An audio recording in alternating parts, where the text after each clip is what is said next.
سلطان سلیم اول کا تخت پر بیٹھنا یہ خود ایک بڑی کہانی ہے، خاص طور پر جس طرح انہوں نے اپنے والد سلطان بایزید دوم کو آپ کہہ سکتے ہیں کہ ایک طرح سے تخت چھوڑنے پر مجبور کیا۔ جی بالکل، اور تخت سنبھالنا تو ایک بات تھی، اصل امتحان تو اس کے بعد تھا۔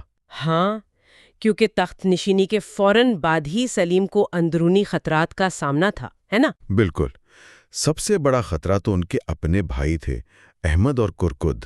دونوں اناتولیا میں گورنر تھے، طاقت رکھتے تھے، اور پھر بھتیجے بھی تھے۔ اور عثمانی روایت، خاص طور پر سلطان محمد فاتح کے قانون کے بعد یہ بھائیوں کا معاملہ اکثر کافی سنگین ہو جاتا تھا۔ جی، وہ قانون تھا تو خانہ جنگی روکنے کے لیے، لیکن اس کا مطلب تھا کہ اقتدار کے استحکام کے لیے بھائیوں کا قتل وہ ایک ممکنہ بلکہ اکثر ایک ضروری قدم سمجھا جاتا تھا۔ بہت بے رحمانہ، لیکن ان کے نزدیک شاید سلطنت کے لیے ضروری۔ تو آج ہم اسی پر بات کریں گے کہ سلیم نے اپنے دور کے بالکل شروع میں ان اندرونی دشمنوں کو آپ کہہ لیں کہ کیسے ٹھکانے لگایا، ہمارے پاس جو ذرائع ہیں ان کی روشنی میں۔ اچھا، تو کہانی شروع ہوتی ہے تخت نشینی کے فوراً بعد۔ صرف 20 دن ہی گزرے تھے کہ سابق سلطان بایزید جو ڈیموٹیکا جا رہے تھے، راستے میں انتقال کر گئے۔ جی، اور کہا جاتا ہے کہ سلیم نے ظاہری طور پر تو بڑا احترام دکھایا، کچھ دور تک ان کے گھوڑے کی لگام تھام کر پیدل بھی چلے۔ تو والد کی وفات سے ایک خطرہ تو ٹل گیا، لیکن بھائی وہ تو وہیں تھے۔ بالکل، احمد اماسیا میں، کرکت ساروخان میں، دونوں طاقتور، دونوں ممکنہ دعوے دار۔ سلیم کو ان پر بالکل بھروسہ نہیں تھا۔ اور یہ شک جلد ہی صحیح ثابت ہوا ہے نا؟ احمد نے پہل کی۔ جی، احمد نے اماسیا میں بغاوت کر دی، سیدھا سیدھا رومیلیا اور اناتولیا کا مطالبہ کر دیا، اور اپنے بیٹے علاء الدین کو بھیجا برسا پر قبضہ کرنے۔ برسا یعنی عثمانیوں کا پرانا دارالحکومت، ایک اہم شہر۔ تو سلیم نے کیا کیا؟ وہ تو ابھی نئے نئے سلطان بنے تھے۔ ردعمل بہت تیز تھا، فوراً فوج جمع کی، اپنے بیٹے سلیمان جو بعد میں سلیمان اعظم بنے، انہیں استنبول میں چھوڑا اور خود نکل پڑے برسا کی طرف۔ پر نتیجہ؟ سلیم کے آنے کی خبر ہی کافی تھی، احمد اور علاء الدین دونوں فرار ہو گئے۔ اچھا؟ لیکن سلیم جب برسا پہنچے تو انہوں نے ایک بہت سخت قدم اٹھایا۔ وہاں جو ان کے 5 بھتیجے تھے نا، مرحوم بھائیوں کے بیٹے، ان پانچوں کو جی 5 کو قتل کروا دیا۔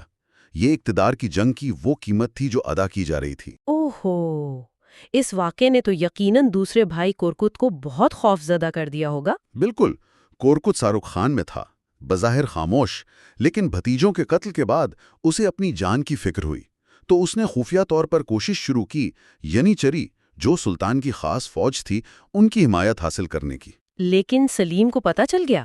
سلیم کو شک ہوا یا شاید خبر مل گئی تو تصدیق کے لیے ایک چال چلی، کچھ قابل اعتماد پاشا بھیجے کرکت کے پاس۔ کیا چال تھی؟ ان پاشاؤں نے جا کر ظاہر کیا کہ وہ سلیم سے ناخوش ہیں اور کرکت کا ساتھ دینے کو تیار ہیں۔ کرکت بیچارہ وہ ان کے جھانسے میں آ گیا، اس نے مثبت جواب دے دیا، اور بس سلیم کے شکوک یقین میں بدل گئے۔ تو پھر کرکت کا انجام کیا ہوا؟ وہ بھی بڑا ڈرامائی تھا۔ سلیم نے شکار کا بہانہ بنایا، اچانک کرکت کے علاقے میں داخل ہوئے اور اسے گرفتار کر لیا۔ گرفتار کر لیا؟ اور پھر اسے سزائے موت سنائی گئی۔ کرکت نے صرف 1 گھنٹے کی مہلت مانگی۔ 1 گھنٹہ؟ کس لیے؟ ایک خط لکھنے کے لیے۔ اس نے اپنے بھائی سلیم کے نام ایک بڑا دردناک خط لکھا، اپنی بے بسی، بھائی کی بے رحمی، سب کچھ بیان کیا۔ وہ خط لکھ کر دیا اور پھر اسے قتل کر دیا گیا۔ اور سلیم، کیا ان پر اس خط کا کوئی اثر ہوا؟ ذرائع بتاتے ہیں کہ سلیم وہ خط پڑھ کر بہت روئے، زار و خطار روئے، 3 دن تک سوگ بھی منایا اور سلطنت میں بھی سوگ کا اعلان کیا۔ لیکن اس کے ساتھ ہی کرکت کے جو حامی تھے ان سب کو بھی مروا دیا۔ یعنی ذاتی غم اپنی جگہ، لیکن ریاستی ضرورت وہ مقدم رہی۔ مارچ 1513 تک کرکت کا باب بھی بند ہو گیا۔ تو اب صرف احمد باقی تھا، آخری بڑا حریف۔ جی، اور احمد نے بھی ہمت نہیں ہاری۔ اطلاعات ہیں کہ اس نے صفویوں سے مدد مانگی، ایران میں جو نئی طاقت ابھر رہی تھی، اور مصر کے مملوکوں سے بھی۔ سلیم نے اس بار کیا چال چلی؟ وہی پرانی چال، لیکن تھوڑی مختلف۔ اس بار بھی پاشاؤں نے جعلی خطوط بھیجے احمد کو، یقین دلایا کہ فوج اس کے ساتھ ہے، جنگ شروع کرو، ہم بیچ میں سلیم کو گرفتار کر لیں گے۔ اور احمد پھر دھوکے میں آ گیا؟ لگتا تو یہی ہے۔ وہ اپنی فوج لے کر آگے بڑھا، یعنی شہر کے قریب دونوں بھائیوں کی فوجیں آمنے سامنے ہوئیں۔ جنگ کیسی رہی؟ شروع میں احمد کو کچھ کامیابی ہوئی، اس کی فوج نے دباؤ ڈالا، لیکن سلیم نے ایک منصوبہ بنا رکھا تھا۔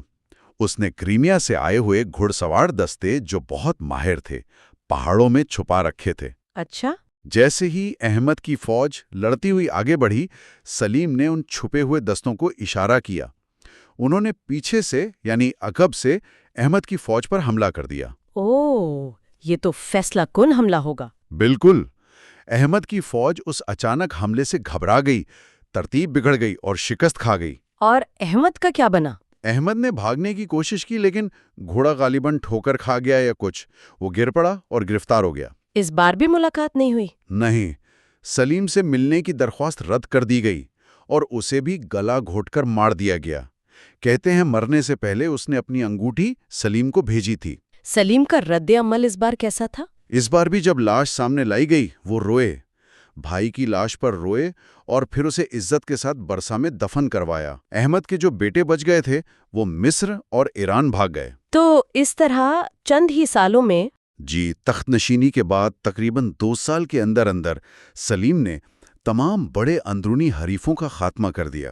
خانہ جنگی کا خطرہ مکمل طور پر ٹل گیا اور ان کی طاقت، ان کا اقتدار پوری طرح مستحکم ہو گیا۔